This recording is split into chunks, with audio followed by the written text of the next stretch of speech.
The most common educational hang-ups are the result of the unquestioned authority of government over parents in education. This seemingly universal acceptance leads us to believe that unless the government has approved of our education, we have no education, no passport to the post-secondary level, and no hope for the future.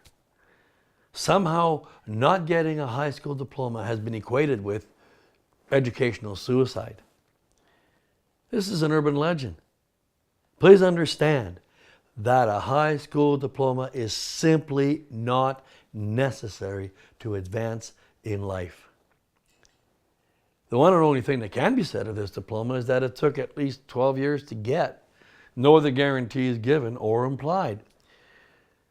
If and when a diploma is requested by either an employer or a post-secondary institution, simply assure them that you have been well educated at home, that you are able to meet challenges head on, and that you complete what you have started. These three assurances are what is actually being sought for by people who request this diploma. Now that we have dealt with the myth of having to have a diploma to advance in life, let me repeat myself again by emphasizing the importance of not going to an institution of higher learning unless it is absolutely necessary. Many of these places are bastions of godless and biblical anti-Christian philosophies and political beliefs and whatnots. Proceed with caution if you have to. Should you desire or need to go to a post-secondary institution, be sure that you are properly equipped with a defensible Christian worldview. You will need to be able to stand on your own spiritual 2 feet, or you could be sucked into a godless vortex. When you have understood that you do not require a diploma and have determined that you need or want to go to an institution of higher learning, and you are spiritually prepared for what will come your way, you will need to proceed with applying for admission. Before doing this, there are a few things that you should know. Several years ago, when we were just starting to advance the acceptance of unaccredited home educators into the post-secondary arena, I became involved with the admission of a 25-year-old student. He had been home educated, completed a program of very high academic rigor, and had been in the workforce for several years when he decided to apply for admission to a 2-year technical program. Unsurprisingly, especially for that time, the institution rejected him for not having standard high school credits. He then asked to see the registrar to ascertain what could be done to fix the problem. I just so happened to have a good relationship with the registrar at the time, so he contacted me for advice. It turned out that he was actually not near as concerned about the student's home education or his academic qualification as he was about the student having been accompanied to the interview by his mother, who had dominated the conversation. He wondered if the student was mature enough to handle what was needed for success. Really? Was mom needed to defend her 25-year-old son, or was she defending her decision to home educate?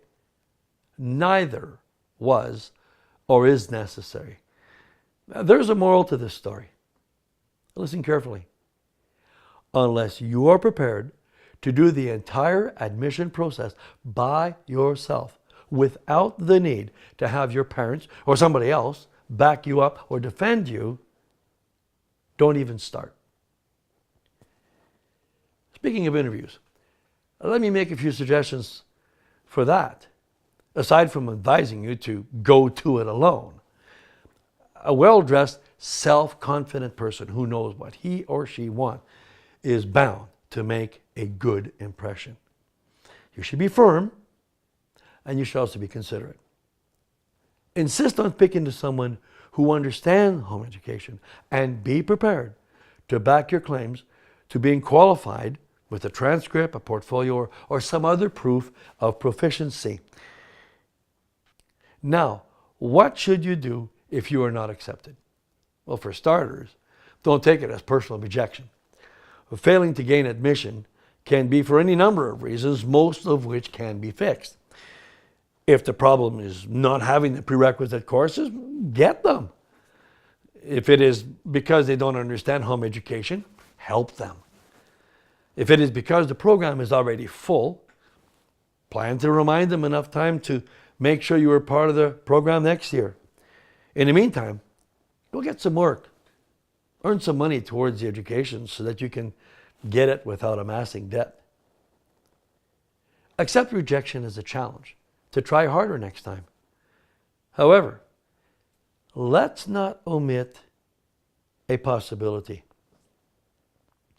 Rejection could be the hand of God protecting you from doing something that is not in keeping with who you are or what you can do. We have seen an example of broken-hearted students later being thankful for not having been accepted in a career in which they would have been miserable. Now, the most common mistake home-educated students make is failing to make their home education known when they are applying. And the second one is just giving up at the first sign of rejection or problems. If you really believe that this is what you want, and that it is in keeping with who you are, don't take no for an answer. Persistence will eventually win. Just don't quit.